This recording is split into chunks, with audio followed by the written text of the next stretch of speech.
بسم اللہ الرحمن الرحیم۔ السلام علیکم ورحمۃ اللہ وبرکاتہ۔ کیسے ہیں آپ؟ آئیے آج میں پاکستان کی اس وزارت کے حوالے اور وزیر کے حوالے سے ڈسکس کرتا ہوں جو خاص نوعیت کے حوالے سے پاپولر ہوتی ہیں۔ مثال کے طور پر پاکستان کی تاریخ گواہ ہے کہ ذوالفقار علی بھٹو صرف اور صرف وزارت خارجہ کے حوالے سے معروف ہوئے، اور پھر اس کے بعد عروج و ارتقاء کی منازل ان کا مقدر تھا، لیکن پاکستان میں بے شمار وزارتیں ہیں جن کے آپ کو بھی نام نہیں آتے اور مجھے بھی نام نہیں آتے، لیکن یہ لوگ سب جانتے ہیں کہ وزیر خارجہ کون ہوتا ہے اور وزارت خارجہ کیا ہوتی ہے۔ پھر اس کے بعد جب عمران خان نے اپنا کنٹینر اسلام آباد میں لا کر کھڑا کیا تو اس کے بعد چودھری نثار آئے، اور چودھری نثار کے بعد وزارت داخلہ بھی معروف ہوئی، اور عام آدمی کو بھی پتہ چلا کہ وزارت داخلہ کے اختیارات کیا ہوتے ہیں، اور وزارت داخلہ کے نیچے کون کون سی ایجنسیاں، کون کون سے شعبے آتے ہیں اور وہ کیا کر سکتے ہیں۔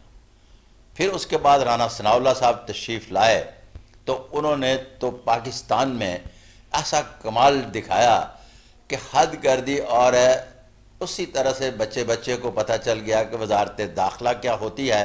اور اب جو جناب سرفراز بگٹی صاحب بیٹھے ہیں، آئیے ان سے ملواتے ہیں، یہ کیا کریں گے۔ ان کے ذرا ہاتھوں کے ہینڈ پرنٹ دیکھیے گا، دیکھیں۔ اچھا، یہاں new laws of palmistry by Sadiq Malik palmist میں حوالے سے میں بات کرتا چلوں کہ جب آپ کسی بھی شخصیت کو پڑھتے ہیں تو سب سے پہلے ہاتھوں کی ساخت کا نظام دیکھا جاتا ہے، پھر اس کے بعد اس کے ہاتھ پر پائے جانے والے 32 راجہ یوگ میں سے کوئی ایک راجہ یوگ، اور پھر اس کے بعد 101 غیر معمولی علامات میں سے کتنی علامات ہاتھ پر پائی جاتی ہیں، اور اسی حوالے سے اس شخصیت کو جانا جاتا ہے۔ تو سرفراز بگٹی صاحب کا دوبارہ سے دیکھیے گا ہینڈ پرنٹ، دیکھ لیا۔ ان کے ہاتھ پر ایک راجہ یوگ جسے پنج یوگ کہتے ہیں پایا جاتا ہے۔ پہلی انگلی کے نیچے یہ ابھار ہوتا ہے جسے ماؤنٹ آف جوپیٹر کہتے ہیں، پرگوشت ہے۔ دوسری انگلی کے نیچے ایک ابھار ہوتا ہے ماؤنٹ آف سیٹن، یہ بھی پرگوشت ہے۔ تیسری انگلی کے نیچے ماؤنٹ آف اپالو ہوتا ہے اور یہ بھی پرگوشت ہے۔ چوتھی انگلی کے نیچے ماؤنٹ آف مرکری ہوتا ہے، یہ بھی پرگوشت ہے۔ اور اب تو اپنا ہاتھ نکال کے جناب پڑھ لیں، اس لیے کہ جو میں بات بتانے جا رہا ہوں نا وہ سرفراز بگٹی سے زیادہ آپ کے لیے مزیدار ہے۔ اور جناب یہ انگوٹھے کے نیچے پایا جاتا ہے ماؤنٹ آف وینس۔ یہ کہتے ہیں کہ یہ رنگ و بو اور حسن و عشق کی مستیاں ہوں تو موجود پھر ہوتا ہے، اگر خشک طبیعت کا انسان ہو تو اس کا پرگوشت نہیں ہوتا۔ لیکن جب میں نے new laws of palmistry by Sadiq Malik palmist بنائے تو پتہ چلا کہ اگر یہ ابھار پرگوشت نہ ہو تو ولی تو کیا غنڈہ بھی نہیں بن سکتا، غنڈہ بننے کے لیے بھی ضروری ہے، حاکم تو کیا محکوم بھی اچھا نہیں ہوتا۔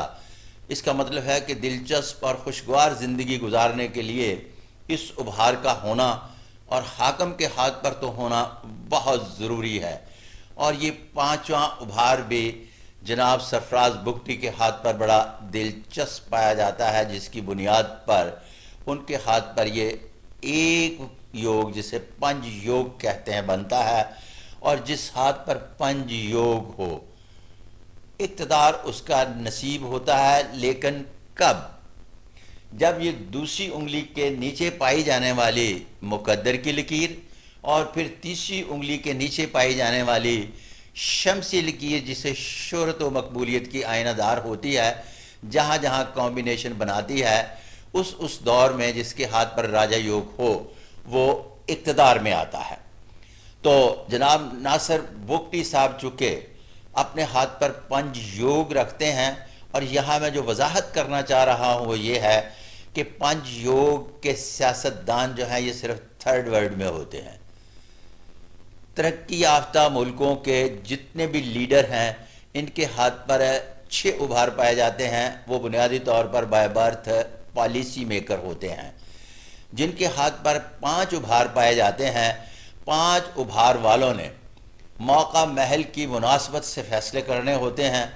چونکہ وسائل کم اور مسائل زیادہ ہوتے ہیں، جنہوں نے اپنے آپ کو ایڈجسٹ، اپنے ملک کو ایڈجسٹ کرنا ہوتا ہے، لہذا وہ نتائج جو دنیا کے وزیر داخلہ کے ہوتے ہیں، تھرڈ ورلڈ کے وزیر داخلہ نہیں دے پاتے، لیکن اپنی عقل و ذہانت سے دینے میں کامیاب ہو جاتے ہیں۔ آپ نے دنیا بھر کے وزیر خارجہ کا نام سنا ہوگا، دنیا میں بھی وزیر داخلہ کا نام بہت کم ہوتا ہے، لیکن تھرڈ ورلڈ میں چونکہ لا اینڈ آرڈر کا مسئلہ ہمیشہ بنا رہتا ہے، جس کی وجہ سے وزیر داخلہ کے نام سے بھی لوگ واقف ہوتے ہیں۔ تو آج میرا پروگرام تھا کہ آپ کو ایک ایسی وزارت سے اور وزیر سے ملوایا جائے جو اس بات کو ظاہر کرے کہ ہم اس کو کس طرح سے پہچان سکتے ہیں۔ اور اب آخر میں پھر دوبارہ بگٹی صاحب کا پرنٹ دیکھیے گا، اور ان کے ہاتھ پر جو تیسری انگلی کے نیچے اور دوسری انگلی کے نیچے مقدر کی لکیریں پائی جاتی ہیں، یہ بنیادی طور پر اس بات کو ظاہر کرتی ہیں کہ وہ وقفے سے اب کے بعد بھی اقتدار میں آتے رہیں گے۔ واللہ عالم بالصواب۔ اس کے ساتھ ہی اپنے میزبان صادق محمود ملک کو اگلے ولاگ تک اجازت۔ اللہ حافظ۔